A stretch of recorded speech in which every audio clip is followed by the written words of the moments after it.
Magandang umaga po, sir. Ako po si Ashley Acalaw. Ito po ang karugtong na inulat ni Karim. Ito po ay tungkol sa machine translation o MTR. Ito yung pagsasalin ng wika gamit ang computer.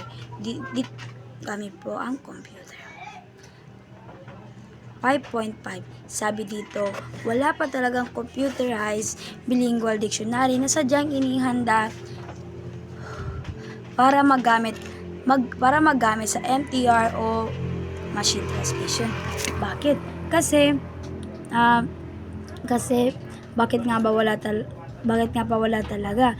Kasi hindi talaga madaling gumawa ng dictionary para sa computer. Hindi lang basta salita at meaning ang kailangan ilagay dito. Kailangan din turuan ng computer kung paano gamitin ng tama ang mga salita sa iba't ibang sitwasyon, di ba? Kasi may mga salita na parehong spelling pero iba ang ibig sabihin, di ba? Depende sa pangungusap, di ba? Ginagawa natin. May mga salita rin na kapag literal na sinalin sa computer, nagiging mali talaga ang tunay na meaning niya. Di ba napapansin natin dun sa Google po, sa Google na translation, mapapansin natin kapag sasalin tayo doon ay mali ang kanyang ginagawang pangungusap. Kaya wag po natin pagkatiwalaan ang Google na yun na translation kasi mali-mali po ang binibigay niya na pangungusap. Halimbawa, kapag sinabi natin na mabigat ang kamay, kapag isinali natin ng mabigat na kamay sa Google na iyon,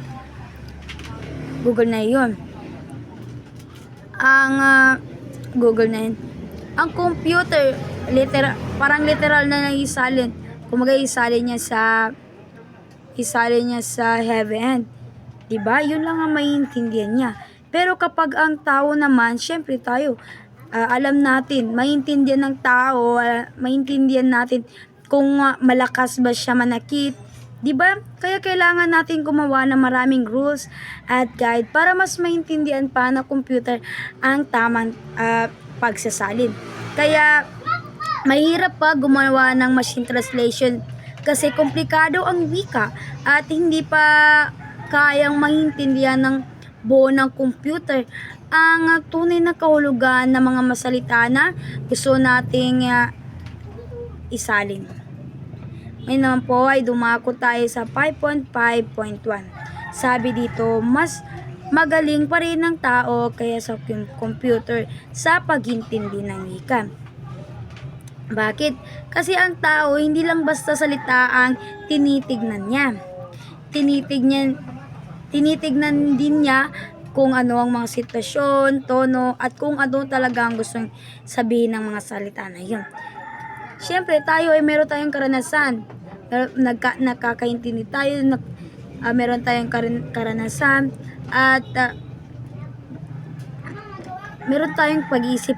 Hindi tulad sa computer, umaasa lang sa nakaprogram na machines at dictionary.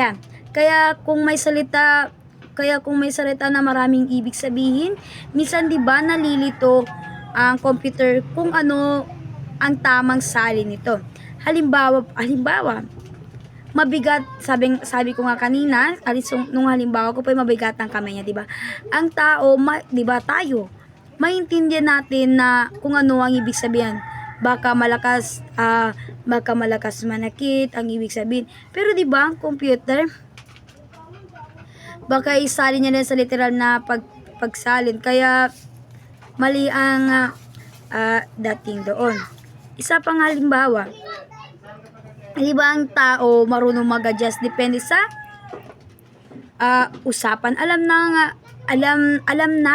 ng tao, 'di ba?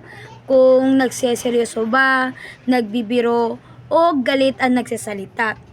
Habang ang computer, 'di ba, hindi pa niya kaya hindi niya pa kaya, hindi niya alam kung galit pa ang tono na binibigay natin. Minsan hindi pa tugma yung mga salin na binibigay niya sa atin. Kaya mas malinaw at mas tama ang pagsalin ng mga tao sa wika kasi 'di ba tayo meron tayong experience sa totoong usapan, di tulad ng computer naghihintay lang siya kung ano ang nakaprogram doon. Ngayon naman po ay dumako tayo sa 5.5.2. Sabi dito, kulang pa nalaman ng teorya ang mga linguista tungkol sa paglalarawan at paghahambing ng mga wika upang magamit sa pagmuo ng MTR. Bakit nga ba kulang? Kasi sobrang lawak at komplikado ng wika ng tao, di ba? Hindi lahat ng salita iisa lang ang meaning, di ba? Iisa lang ang ibig sabihin. May mga salita na nag-iba ang ibig sabihin depende sa sitwasyon, tono, pagsasalita o kung paano natin ito ginagamit sa pangungusap. Kaya nahihirapan ng mga linguista gumawa ng exact rules na pwedeng ilagay sa computer kasi ang computer sumusunod lang sa, 'di ba sabi ko nga, ang computer ay sumusunod lang sa nakaprogram at hindi niya kaya mag-isip tulad natin, 'di ba? Halimbawa ang salitang mainit, pwedeng ibig sabihin kumaga sa tingin pwede natin sabihin na mainit ang panahon, galit ang tao, mainit ang ulo niya. Kaya ang tao ay naiintindihan niya kung ano ang pinapahiwatig ng mainit. Habang sa computer, nalilito ang computer kasi pareho lang ang nakikita niyang salita. Kaya isa lang ang may bibigay niya na ibig sabihin ng mainit. Isa pang halimbawa sa sinabi ko kanina, mabigat ang kamay niya. Ang tao naman po, siyempre alam natin kung ano ang ibig sabihin niya. Malakas manakit. Pero ang computer, literal na isalin niya rin ito. Kaya, mahirap talaga gumawa ng machine translation kasi hindi pa talaga sapat ang kaalaman at rules tungkol sa wika para maintindihan ito ng buo ng computer.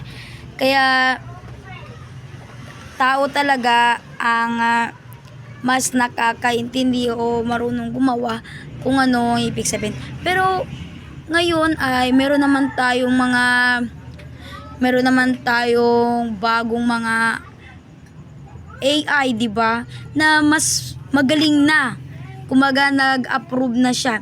Pero base sa mga naranasan ko po dati, pero until now hanggang ngayon po ay ang Google pagsasalin po ay iba po talaga ang pagsalin.